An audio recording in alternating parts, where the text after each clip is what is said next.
Good morning, students. In previous lectures, we are complete our second lesson in the book of World Politics. Now we are start a new lesson and a new book. New book name is Politics in India since Independence, and the lesson name is Challenges of Nation Building. And you must know that we got independence in 1947, 15 August. And that time the India's condition is very crucial, especially the social conditions is very crucial. Our society is very diverse. There are they don't know the value of democracy, and especially they don't know what is the importance of democracy, what is government. The people, the lots of people, the large level of people must know that what is the government body, how to rule it. So there are lots of challenges to our national heroes who got achieve for us the independence. Mr. Nehru especially, he is the first prime minister of independent India. He facing a huge challenge to how to build our nation, how to ये कैसे हमको एकता के सूत्र में बांधे, हमारे देश को एक करके रखें. और स्पेशली 14 और 15 अगस्त की मध्य रात्रि को हमें आज़ादी मिली, और उस समय असेंबली में नेहरू जी ने बहुत ही प्रचलित भाषण दिया था, द ट्रस्टी विथ डेस्टिनी, और ये भाषण उनका बड़ा प्रसिद्ध हुआ था. और नेहरू जी स्वतंत्र भारत के पहले प्रधानमंत्री बने.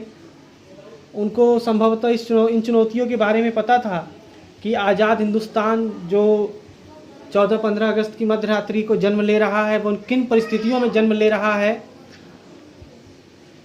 कैसी सामाजिक परिस्थितियां हैं उस समय, कितनी सामाजिक विषमता है, आर्थिक विषमता है, सांस्कृतिक विषमता है. और एक ऐसा देश उनके हाथ में दिया गया है, वो देश दिया गया है जो देश अभी अभी लोकतंत्र का स्वाद चखेगा. लोगों को लोकतंत्र की वैल्यू पता है कि नहीं है, लोग उसको समझ पाएंगे कि नहीं समझ पाएंगे, और लोग कैसा रिएक्ट करेंगे. तो ये सारी चुनौतियां थी, और इन सारी चुनौतियों को हम देखेंगे और ये भी समझने की कोशिश करेंगे कि हमारे प्रथम प्रधानमंत्री ने कैसे इन चुनौतियों से पार पाया. तो इन 3 चुनौतियों में हमारे सामने सबसे पहले जो पहली चुनौती थी वो थी, और एकदम तत्कालिक चुनौती थी, वो थी कि भारत को हम एकता के सूत्र में कैसे बांधें, भारत को हम एक कैसे रखें. उस समय भी भारत में कई छोटे छोटे राजा थे जो अपनी राज्य को लिए हुए थे. करीब 565 छोटे ऐसे राज थे जहाँ पे राजवंश राज करता था. कई सारी प्रोविंसेस थी, और जो ब्रिटिशर्स ने किया था कि उस समय क्या हुआ था कि उन्होंने सबको आज़ाद कर दिया. यानी कि यहाँ पे 565 जो ये राज हैं उनको, उसके साथ जो प्रोविंसेस थे उनको, इन सबको आज़ाद करने के बाद कह दिया कि आप या तो स्वतंत्र रह सकते हैं, या तो फिर भारत में जा सकते हैं, या तो फिर पाकिस्तान में मिल सकते हैं. एक तो ये थी चुनौती. उसके बाद सारे भारत के नागरिकों को ये कैसे विश्वास दिलाया जाए कि आप एक हैं, आप मूलतः एक हैं, सांस्कृतिक रूप से एक हैं. भले आपके अंदर विविधता है, आपकी अलग बोली है, आपकी अलग भाषा है, लेकिन फिर भी ये जो भारत देश है, उत्तर से लेकर के दक्षिण तक, पूर्व से लेकर के पश्चिम तक, इस पर रहने वाले सारे लोग, हम सब एक ही माँ के संतान हैं, भारत माँ के बेटे हैं. तो कुल मिलाकर के हम इनको कैसे एकता के सूत्र में बांधें. अलग अलग रिलीजन थे, अलग अलग धर्म के अनुयायी थे, अलग अलग संस्कृतियों को मानने वाले थे, अलग अलग समुदाय में रहने वाले लोग, इनको हम कैसे एक करके रखें. ये एक बड़ा यक्ष प्रश्न था हमारे प्रधानमंत्री जी के सामने, क्योंकि अधिकतर यूरोपियन कंट्रीज ये मानते थे कि भारत बहुत देर तक एक नहीं रह पाएगा, बहुत देर तक अपनी आज़ादी का स्वाद नहीं ले पाएगा, क्योंकि इतनी विविधता भरा हुआ देश, इतनी विविधताओं से भरा देश कभी एक नहीं रह पाया है. उसे आज नहीं कल निश्चित ही टूटना होगा. और आज देखिए ये हमारी एकता उन यूरोपियंस के मुंह पे तमाचा है जो ये सोचते थे 1947 में कि हम एक नहीं रह पाएंगे, लेकिन आज भी हमारा देश एक है, एकता के साथ डटा हुआ है, खड़ा हुआ है, अड़ा हुआ है और विकास के पथ पर प्रेषित है, अग्रसित है। दूसरी चुनौती थी हमारे पास कि क्या हम लोकतंत्र को रख पाएंगे, लोकतांत्रिक नेचर को रख पाएंगे, लोकतंत्र हमारे यहाँ प्रभावी रहेगा, ये कैसे होगा। भारत का जो लोकतांत्रिक फीचर था वो एक तरीके से रिप्रेजेंटेटिव था, ये पार्लियामेंट्री के तरीके से था और भारत ने संविधान के कॉन्स्टिट्यूशन के हिसाब से फिर वो फंडामेंटल राइट्स देने की बातें कही गई थी उस समय। और हम भारत में संविधान को बनाने का भी एक लोकतांत्रिक ढांचा बनाना था और इस लोकतांत्रिक ढांचे को ये विश्वास दिलाना था कि इसमें सबका रिप्रेजेंटेशन है, किसी को ये न लगे कि हमारा ग्रुप छूट गया, हमारा समुदाय छूट गया, हमारी कम्युनिटी छूट गई, हमको रिप्रेजेंटेशन नहीं मिला। क्योंकि अगर ऐसा होता तो फिर हमारे यहाँ हम जो लोकतंत्र का प्राइमरी स्ट्रक्चर है वो कहीं ना कहीं इन्फेक्टेड होता और लोकतंत्र ठीक ढंग से इम्प्लीमेंट नहीं हो पाता। तो एक चुनौती ये थी। तीसरी चुनौती थी हमारे यहाँ कि हम जो विकास प्राप्त करें उसका इक्वल डिस्ट्रीब्यूशन हो। तीसरी चुनौती थी कि डेवलपमेंट को लेकर के कि हम एक ऐसा गोल बनाएं कि समाज के सभी वर्गों तक यह लक्ष्य पहुंच सके, विकास पहुंच सके। और जो हमारे यहाँ धार्मिक रूप से सांस्कृतिक रूप से अल्पसंख्यक हैं उन समुदायों को विशेष रूप से सुरक्षा मिले, उन समुदायों को ऐसा न लगे कि यहाँ जो बहुसंख्यक हैं, यहाँ जो मेन स्ट्रीम में हैं वो कहीं ना कहीं हमको डोमिनेट कर रहे हैं, वो कहीं ना कहीं हमको प्रताड़ित कर रहे हैं, या हमें अपने रिलीजन को, हमें अपने धर्म को, हमें अपनी संस्कृति को फॉलो करने में कोई परेशानी हो रही है। तो एक चुनौती हमारे सरकार के सामने, हमारे भारत देश के सामने ये भी थी विकास को लेकर के कि जो विकास के पैमाने हैं या जो विकास के बाद जो अगर कोई विकास की प्रक्रिया चले तो ऐसा न हो कि वो अनइवन हो, ऐसा न हो कि एक क्षेत्र विशेष का विकास ज़्यादा तरीके से हो जाए और दूसरा क्षेत्र हो जो विकास के दौर में कहीं पीछे रह जाए, यानी कि इक्वल डेवलपमेंट का कॉन्सेप्ट हो। तो ये मुख्य रूप से 3 चुनौतियां थी हमारे सामने। इन 3 चुनौतियों को पूरा करना एक बहुत बड़ा चुनौती था क्योंकि इन 3 चुनौतियों के आधार पे ही देश का भविष्य टिका हुआ था। अब हम देखेंगे कि हमारे देश की राजनीति कैसे इन 3 चुनौतियों को पूरा कर पाती है कि नहीं कर पाती है। और अगर आप एक अलग तरीके से, एक अलग नज़रिया रखें तो हम ये देखेंगे कि आज जो देश की स्थिति है, हमने इन 3 चुनौतियों के अलावा और बहुत बहुत बड़ी चुनौतियों का सामना किया। हमारे यहाँ धार्मिक उन्माद हुए, सांप्रदायिक उन्माद हुए, हमने 4 लड़ाइयाँ लड़ी, हमने बहुत सारे प्राकृतिक आपदाओं को झेला और इन सारी चीज़ों से निकल करके भी हमारा देश एक बेहतर स्ट्रांग रूप से अड़ा रहा, लड़ा रहा, खड़ा रहा। और इन सारी चीज़ों को हम आज ध्यान से अभी अपने कंटेंट में देखेंगे। और इसके पहले हम थोड़ा सा बात करेंगे फैज़ अहमद फैज़ के बारे में। फैज़ अहमद फैज़ एक महान शायर थे और ख़ास करके थोड़ा सा डिस्कशन हम करेंगे इसमें। अभी इनकी एक शायरी थी कि हम देखेंगे, बहुत अच्छी शायरी थी। हमने आपसे क्लास में भी डिस्कस किया था और इस शायरी को आप फिर से देखिएगा कि हम देखेंगे। और इस शायरी को शाहीन बाग में बड़ा यूज़ किया गया। हालांकि इस शायरी का मर्म दूसरा था, लेकिन उस मर्म को छोड़ करके उसके शब्दों को यूज़ किया गया।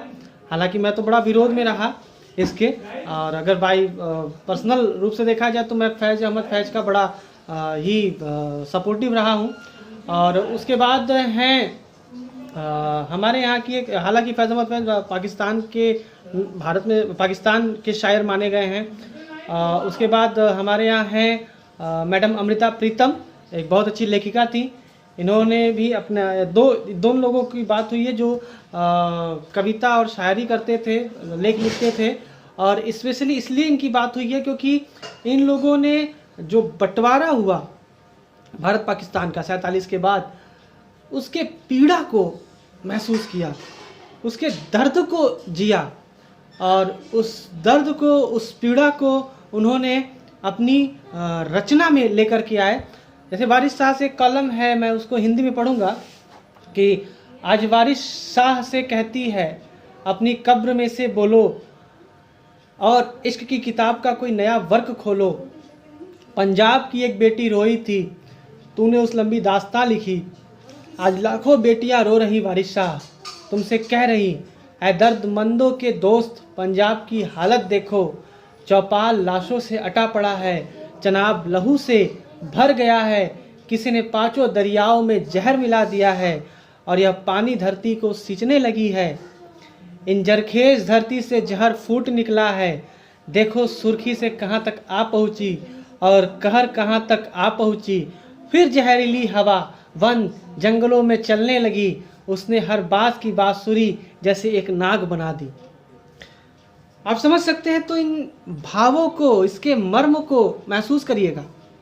वारिस शाह पंजाब के एक राइटर थे, और उन्होंने अपने एक रोमांटिक लेख को लिखा, जिसमें जो पंजाब की बेटी थी, जो हीरोइन थी, जो नायिका थी, वो विछोह में रोई थी, वो अलगाव में रोई थी।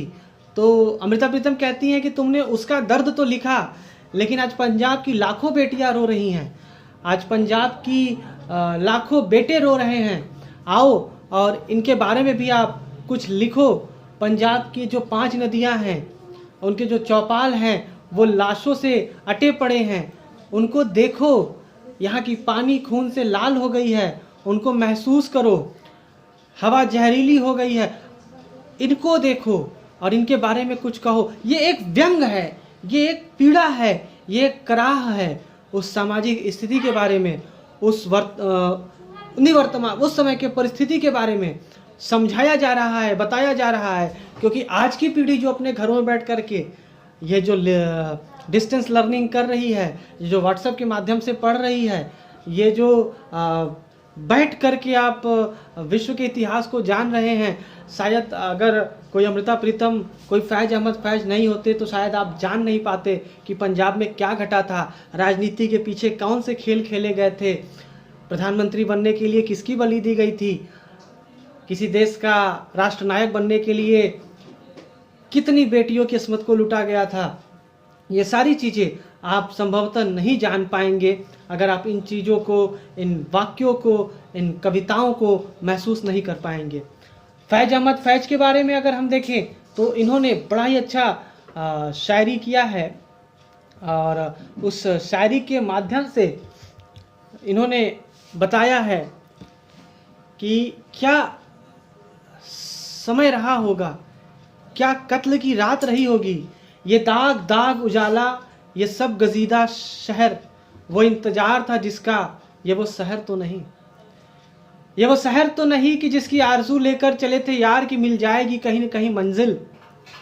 फलक फलक के दस्त में तारों की आखिरी मंजिल, कहीं तो होगा सब सुस्त मौज का साहिल, कहीं तो जाके रुकेगा सफीने गम दिल।